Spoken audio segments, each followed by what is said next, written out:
The perplexity of the leaf butterfly. Woo, woo, woo. A cry of sadness came from the treetop. Perched on the branches, Flip the fish was awakened by the sound.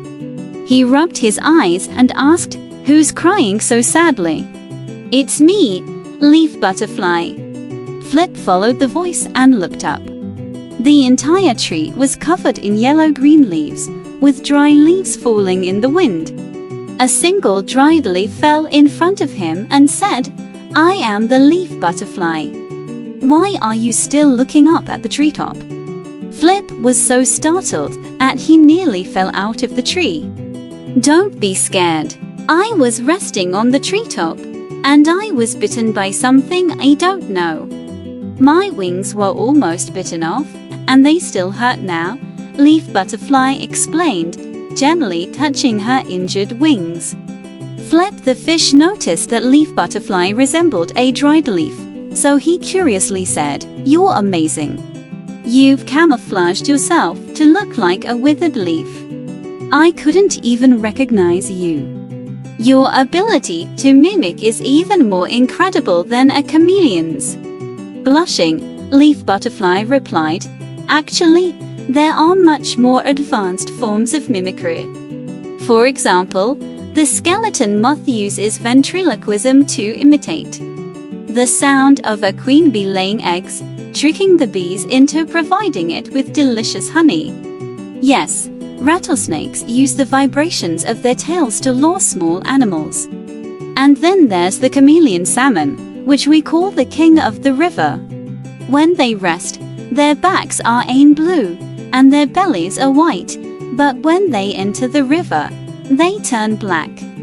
"Who's talking about me in the tree?" From the water under the tree, Salmon interrupted, tilting his head upward. Splash!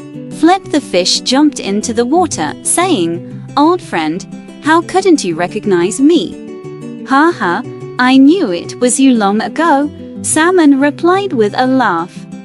Flip the fish smiled and said, "I was just chatting with Leaf Butterfly. You guys continue your conversation. I'm still hungry," Salmon said before swimming away. Leaf Butterfly was a bit bewildered and said in amazement, "What kind of animal are you? You can sleep in trees and swim in the water. Are you possibly Sun Wukong, the Monkey King? We know that fish primarily respire using gills when in water. Fish out of water have their gills dry up, sticking together, which stops their breathing and causes them to lose consciousness. However, there is a unique type of fish living along the coast in China that can adapt to a semi-terrestrial lifestyle, known as the mudskipper. It can leave the water to feed on land. The mudskipper has a length of about 10 centimeters and is slightly flattened on the sides, with its eyes positioned on top of its head, similar to frog's eyes, allowing for a broad field of vision. Their gill chamber is very large, and the gill covers are sealed, which allows them to store a significant amount of air. Their skin is rich in blood vessels, facilitating direct gas exchange with the air. Moreover, the tail fin, aside from its role in swimming, also serves as an auxiliary respiratory organ.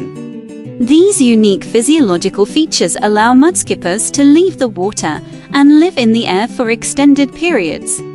Additionally, mudskippers have specialized pelvic fins that have evolved into sucker-like structures, enabling them to adhere to other surfaces. Their well-developed pectoral fins resemble arms, similar to the appendages of higher animals. When threatened, their movement speed is faster than that of a person walking. In tropical regions, mudskippers often hop around on the beach during low tide, capturing insects on the red mangrove roots.